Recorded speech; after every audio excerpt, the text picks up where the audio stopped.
Meanwhile, Pike confronts Nguyen, the leader of the KLR, in the palace's throne room. In a desperate search for their lost memories, Pike discovers Starfleet supplies but realizes they are tools, not memories. Nguyen reveals that the palace's ore protects its inhabitants from radiation, rendering them immune to memory loss. He mocks Pike for believing in a myth and laughs at his attempts to retrieve their memories. So the walls of the castle and the helmets that some of the Kalar are wearing have whatever metal ore in them. Right.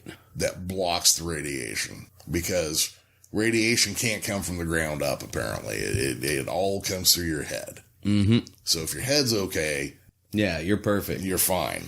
Side note, this scene just made me roll my eyes so much. There was a lot here I disliked. Yeah. There was a lot here I disliked. Like, is it... Like, you've seen First Blood. The original Rambo. Yeah.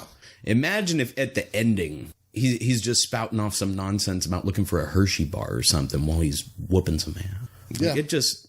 I don't get it. It just has a weird vibe to it. And I feel like if Pike would remember enough about who he is to know that he doesn't belong there and how to use all this equipment that he comes a hold of. Yeah, because I get their memories are out. Yeah. But it doesn't seem like they're that out. There always seems to be some piece of something. Right.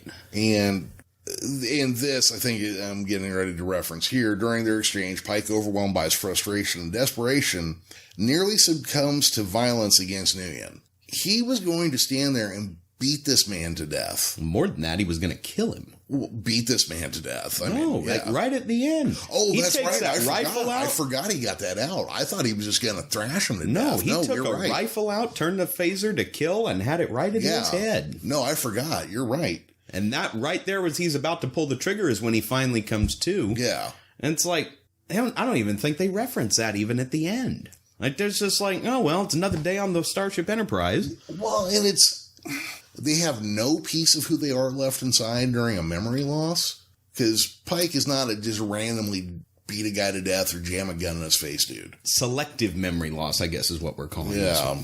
Man, this episode sucks. It just does not work for me. So he regains his memories somehow and then decides not to murder somebody. Good job, Pike. Good job. Yeah. Back on the planet's surface, M'Benga successfully treats La'an's injury, while Luke slowly recovers his memories and acknowledges his past and his son. He had a kind of tragic family background, and that's why he didn't want to recover his memories. He was okay with losing his memories because of that. But I would think if you don't have your memory, you wouldn't remember what you're trying to not remember. We're going to get into a loop on that one, but... That's like people you talk to who got arrested for resisting arrest, and then you ask them what the original charge was, and they're like, resisting arrest, and you're like, what is that, like a Mobius loop? Yeah. I can't take credit for that. That's a comedian named Keith Will Jensen, who I first heard tell that joke, but this happens all the time, and that's what I'm about to do with the logic going into this episode. Returning to the Enterprise, Pike devises a solution to rid the planet of the asteroid causing the memory loss. He decides to move the asteroid away, a plan that Spock is initially cautious to do because of the Prime Directive. Ultimately, Spock changes his mind and goes along with it. Basically, the idea being that the Prime Directive wouldn't be okay with this asteroid being put here in the first place. Again, I know you're not the biggest fan of Deep Space Nine, but there is an episode once the Maquis storyline starts kicking into full gear in that show, right? Where they're talking about Michael Eddington. And he ended up, it was the whole subplot that he took off the uniform, went to go fight for the Maquis, became a freedom fighter. And it was a personal gripe between him and Sisko because he valued the uniform and he trusted Eddington. He threw that and the uniform away. And he was, right. You know, lots of character development. Really good episode. Don't mean to brush it off like that. But at the end, it resulted in, because they were stealing biogenic weapons and they had detonated some to make the planet uninhabitable for whoever was living there. And so he made his own, launches them at a planet full of refugees, starts spreading this poison throughout the atmosphere, and everybody's scrambling to run, and they're looking at him like, you're going mad. And he's like, yeah, I'm going to keep doing it. And he finally gives up. And at the end, they have a little conversation. They say, won't Starfleet be mad about you poisoning an entire planet? And he's like, oh, you know. That's what it feels like at the end of this one. Yeah. You just found your old crew member you thought was dead on some no doubt Vietnam-esque style away mission that traumatized half the crew and killed the other half. And you beat him to a pulp. Almost shoot him. And did they even pick him up? Yeah, they said they were going to take him back, and he was going to have to, I don't know, stand trial or something. I don't remember, but yeah, they were taking him back. See, I just finished my watch through because, again, we could go on a whole saga about me avoiding watching this episode again. I just managed to finish the watch through as of now about 2 hours ago, and I didn't even remember that one. Yeah. And that's how much it stands out. So another thing here. And so the prime directive is whatever the writers need it to be. But the times where it's used to justify leaving people to die or in a worse condition than they should be in, I have trouble believing that that's what it's there for. It's there to avoid cultural contamination is what it's there for. Right. It's not there to go like, oh, you know, these people have a poisonous rock in their atmosphere. We can't touch it. It's part of their natural evolution. Yeah. Well, but is it? We don't know who put it there. We don't know how it got there.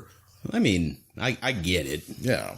I just don't want it. Yeah, I don't like the way it's, Commander, we need you to settle down, please. We know you have a lot to say, but this is not your time to say it. But I have a hard time with the episodes where the prime directive is used basically to damage people and just say, like, oh, can't do a darn thing about it. Like the way it's used in the episode of The Next Gen, when you have the people led by Kirk's son, who are the drug addicts, and the people led by Khan's number one dude, who are the people who supply the drugs. But the people who supply the drugs don't have spaceships, but the addicts do, but just barely. They have one working ship. Right. And Picard uses the prime directive to cut the whole thing off. That makes sense.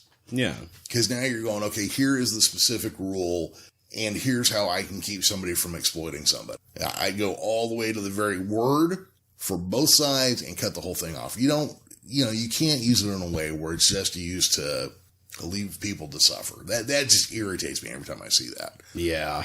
In a poignant moment with Batel, Pike acknowledges his faults, realizing the lessons learned from the mission and their relationship. He apologizes for his behavior, recognizing Batel's guidance being similar to that of the keystone that she gave him, symbolizing her role in helping him find his way.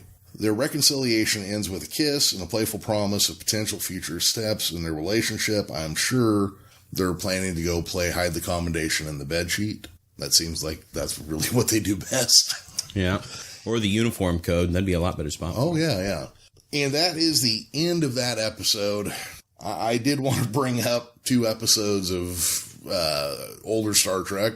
One from the original series called The Apple, where there is a computer called Vol who runs a Bronze Age group of people. And the crew of the Enterprise is like, now, see, this isn't something we allow. Because they take a moral stand and stick to it. And there is also the episode Who Watches the Watchers on The Next Generation. Now, funny story about this. During the original run of The Next Generation, even with The Next Generation constantly in reruns on syndication, I had never seen this one. Our cousin Chris told me about it, and he kept trying to explain it to me. And then finally, a few years after he passed away, I finally saw it and went like, that wasn't that great an episode. But you know what? It was better than this one. Oh, yeah, definitely. Yeah. I was initially ready to put it off to the Bronze Age, Stone Age, Medieval Age, Iron Age, whatever you want to call it, theme of the A-plot of this episode, because I really don't care for the high fantasy kind of things like that. Sure. I've never seen Lord of the Rings. Something that people still shocked about when I say Saw the first one, never saw any more. Just didn't do anything for me. Yeah. And there are fantasy series I like. Right. Lord of the Rings isn't one of them. This is where you say Game of Thrones. Game of Thrones. There you go. There's a series called Eye of the World that came out when it started when I was a teenager, ended when I was in my mid-40s. It's 14 books that are like 600 pages each that came out throughout 30 years of my life. I really enjoyed that. Let's see, Game of Thrones for me, because it took me up until when we were in COVID to actually give it a watch. Gotcha. I grew up with everybody going crazy about it. Oh, sure. I remember when it first aired. I remember everybody talking about the spoilers, pulling up clips, going wild for it. It never interested me. And even still to this day, I look at Game of Thrones and now House of the Dragon, which hopefully is going to be coming out soon. Supposed to be soon. But, I look at that as more the exception and not the rule. When I like my fantasy stuff, I like it in space very far away from here. I don't like it 1,000 years in the past or wherever it is. Yeah, sure. But that's just my own personal taste. I'm not poo-pooing anything. But again, on rewatch, you find just the little things that's like, oh man, what's going on here? Like, we were even talking about that just before we started recording when you mentioned Highlander 2. Oh, yeah, yeah. When you watch it the second time, it just, so much of the little stuff pops out because you're sucked out. It's like, oh, I know what's going to happen. So it lets you focus on the more little nitpicky details, you know? And it's really hard to kind of stay out of that nitpick zone, especially when you just don't like what you're watching. And I'm really trying not to take it there with this episode. Yeah. Because that's not what I'm trying to put out at all. I'm sure there are people out there that love this episode. Oh, sure. Yeah. And that's one of those things I try to be careful of. Just because I don't like it, I don't expect other people to not like it. Or like, your reaction to the episode is yours. I'm not trying to interfere with that in any ways. That's my prime directive. Your fandom is your fandom, and I try not to be involved. There you go. Yeah.